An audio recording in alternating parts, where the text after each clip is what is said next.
విజయవాడ ఇంద్రకీలాద్రిపై శ్రీ దుర్గా మల్లేశ్వర స్వామివార్ల దేవస్థానంలో దసరా శరన్నవరాత్రి ఉత్సవాలు ఘనంగా ప్రారంభమయ్యాయి.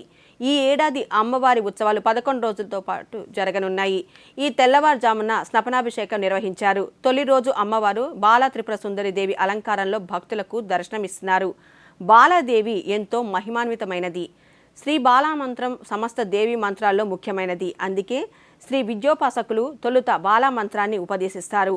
అమ్మవారిని దర్శించుకునేందుకు భక్తులు భారీ సంఖ్యలో తరలివస్తున్నారు.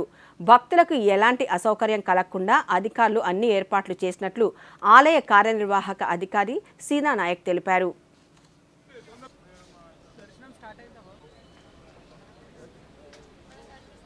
భక్తులందరూ కూడా ఆనందోత్సవాల మధ్య అమ్మవారి యొక్క దసరా నవరాత్రి వేడుకలు ప్రారంభం అనేది జరిగింది. కాబట్టి మీరందరూ కూడా ఎక్కడికక్కడ విషయాన్ని మీరు పాజిటివ్గా చేరవేస్తారని చెప్పేసి, ఇక్కడ ఏర్పాట్ల గురించి రాష్ట్రం నలుమూలలా తెలియజేస్తారని చెప్పేసి దాదాపు నెల రోజుల నుంచి కూడా దేవాలయం ఎంప్లాయీస్ కావచ్చు, గౌరవ జిల్లా కలెక్టర్ గారు కావచ్చు, కమిషనర్ గారు కావచ్చు, మా మంత్రివర్యులు కావచ్చు, ఇక్కడ ఉండే ప్రజాప్రతినిధులు, స్థానిక శాసనసభ్యులు, ఎంపీ గారు, వారందరి ఆధ్వర్యంలో, వాళ్ళందరి సహకారంతో, వారందరి డైరెక్షన్లలో ఈ యొక్క ఏర్పాట్లు కావచ్చు, పూజలకు సంబంధించిన ఏర్పాట్లు కావచ్చు, భక్తులకు సంబంధించిన ఏర్పాట్లు కావచ్చు, ఇవన్నీ కూడా కంప్లీట్ చేయడం అనేది నిన్న సాయంత్రానితో అయిపోయింది.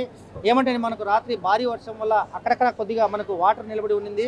అయితే అవి కూడా క్లియర్ చేయడం జరిగింది. వచ్చే భక్తులు మనమందరం కూడా, మీడియా మిత్రులు వేరు కాదు, మేము వేరు కాదు, మనమంతా కూడా ఇంద్రకీలాద్రి అమ్మవారి సమక్షంలో పనిచేస్తున్నాము. మీరు మీ పాత్రికేయ పాత్ర పోషిస్తున్నారు. మేము వచ్చే భక్తులకు అందరికీ కూడా సకల సౌకర్యాలు కల్పించి అమ్మవారి